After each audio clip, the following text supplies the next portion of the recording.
Sir మార్గదర్శికి RBI shock ఇచ్చింది sir. అంటే RBI చట్టం ఏదైతే ఉందో అది మార్గదర్శికి వర్తించదు అని జెప్పేసి వీళ్ళు ఇన్నాళ్ళు వాదించారు. కాకపోతే ఆర్‌బీఐ చట్టం ఖచ్చితంగా వర్తిస్తుంది మార్గదర్శికని హైకోర్ట్‌కి ఆర్‌బీఐ వాళ్ళు చెప్పారు సార్. దాన్ని హైకోర్ట్ కూడా యాక్సెప్ట్ చేసినట్టుగా తెలుస్తుంది.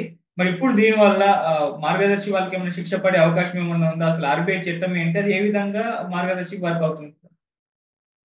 మార్గదర్శి సంబంధించి ప్రధానంగా 2 రకాల కేసులున్నాయి. ఒకటి మార్గదర్శి ఫైనాన్సియర్స్ ఒకటి, మార్గదర్శి చిట్ ఫండ్స్ ఒకటి.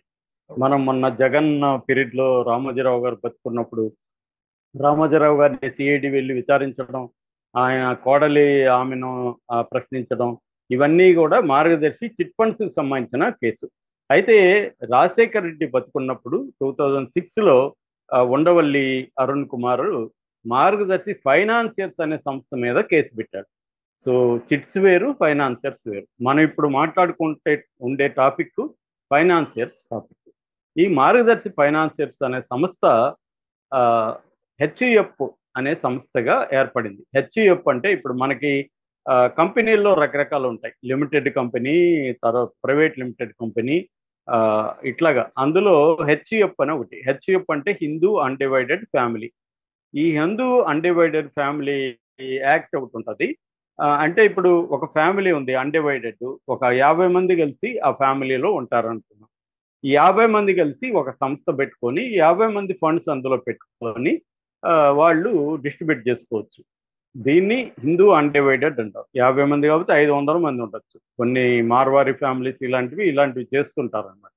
వాళ్ళకి ఆ బిజినెస్ పీపుల్ ఒకరికొకరు హెల్ప్ చేసుకోవడానికి ఇటువంటి హెచ్యుఎఫ్ కింద కంపెనీ పెట్టుకుంటారు.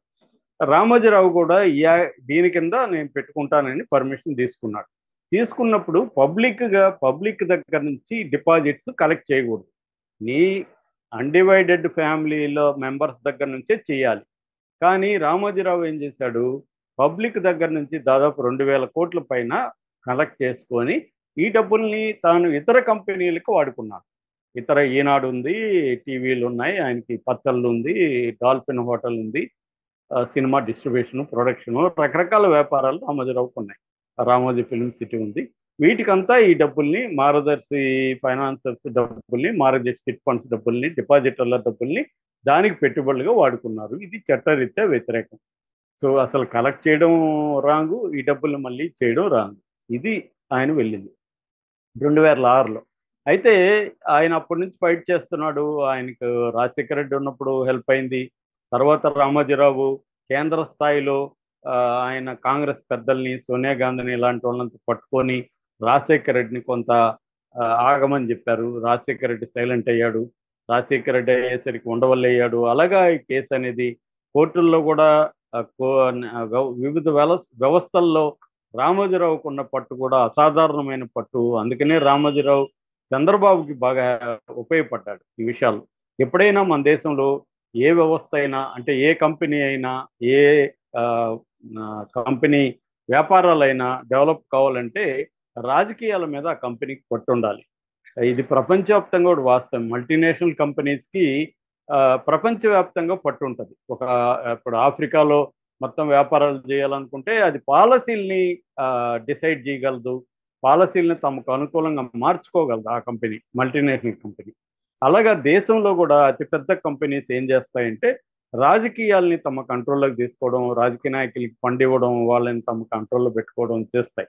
దానికి వాళ్ళు ఏం చేస్తారంటే చట్టాన్ని ఉల్లంఘించినా కూడా వీళ్ళు చూసి చూడనట్టు వెళ్తారు, చట్టాలను వీళ్ళకి అనుకూలంగా మార్చుతారు, అమెండ్మెంట్ చేస్తారు. ఇవన్నీ మనకి ఇప్పటి నుంచో తెలుసు. అలాగా ఇప్పుడు గవర్నమెంట్ వచ్చినా కూడా మనం చూస్తున్నాం. అదానీ అంబానీ వీళ్ళిద్దరే ఈ గ్రోత్ మనం ఎంత ఎక్స్పోనెన్షియల్ గ్రోత్ అంటారు, అంటే ఒకేసారి 10 రెట్లు, 20 రెట్లు, 100 రెట్లు జంపింగ్ కనబడుతుంది.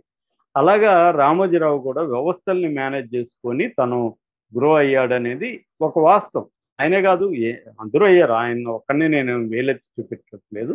మనం టాపిక్ అయింది కాబట్టి మాట్లాడుతున్నాం. ఇది ఇండియాలో నేను చెప్పేదే కాదు, అనేక మంది ఎకనామిస్టులు కూడా, ఫర్ ఎగ్జాంపుల్ సౌరభ్ ముఖర్జీ అని ఆయన చాలా పుస్తకాలు రాశాడు. కయాస్, గురూస్ ఆఫ్ కయాస్ అని ఒక బుక్ రాశారు. అన్యూజువల్ బిలీనియర్స్ అని ఆ బుక్లో నేను చదివాను ఈ 2 పుస్తకాలు. దాంట్లో సౌరభ్ ముఖర్జీ ఇదే రాస్తాడు. ఆయన కంపెనీలన్నింటినీ కూడా దగ్గరుండి రీసెర్చ్ చేసి ఆ కంపెనీల దగ్గరికి వెళ్ళి మాట్లాడి కూడా చేశాడు. ఆయన లండన్ ఎకనామిక్స్లో, స్కూల్ ఆఫ్ ఎకనామిక్స్లో చదువుకొని ఇక్కడ పనిచేసి ఇక్కడికి వచ్చినప్పుడు కొన్ని కంపెనీలు ఆ 3 చోట్ల మోసాలు చేస్తున్నాయని ఆయన గ్రహించి ఆ కంపెనీలని పోయి అడిగితే, మీరు కొత్తగా వచ్చారు కదా సార్, మీకు తెలీదు, మేము 3 చోట్ల కాదు 6 చోట్ల చేస్తున్నాం, మీరు కనిపెట్టలేకపోయారని చెప్పారంట.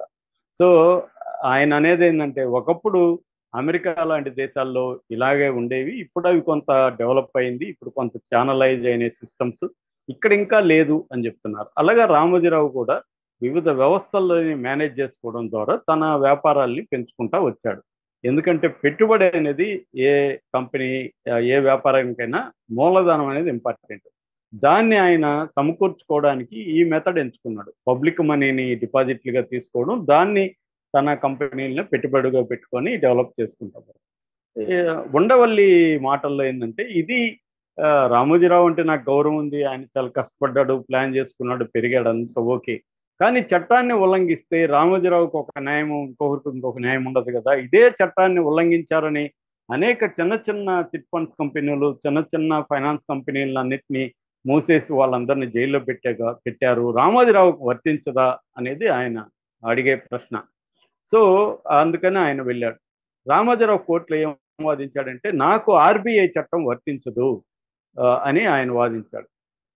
వాదిస్తే ఆయన కోర్టుకి వెళ్ళి, మన తెలంగాణ కోర్టుకి, నాకు ఈ చట్టం వర్తించదు కాబట్టి నన్ను మీరు క్వాష్ చేసేయండి ఈ కేసునని చెప్పారు.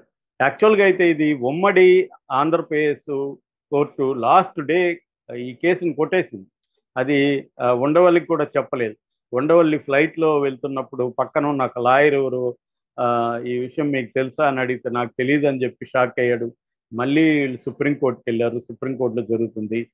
అట్లాగే తెలంగాణ కోర్టుకి మళ్ళీ ఇచ్చారు, తెలంగాణ కోర్టులో జరుగుతుంది. ఇప్పుడు ఒక షాకింగ్ పరిణామం ఇప్పుడు జరిగింది. అదేంటంటే, ఈయన ఎప్పుడైతే ఈ కేసును కొట్టేయండి హైకోర్టుకి వెళ్ళాడో, హైకోర్టు ఆర్బీఐకి కౌంటర్ ఏమని ఆదేశించింది.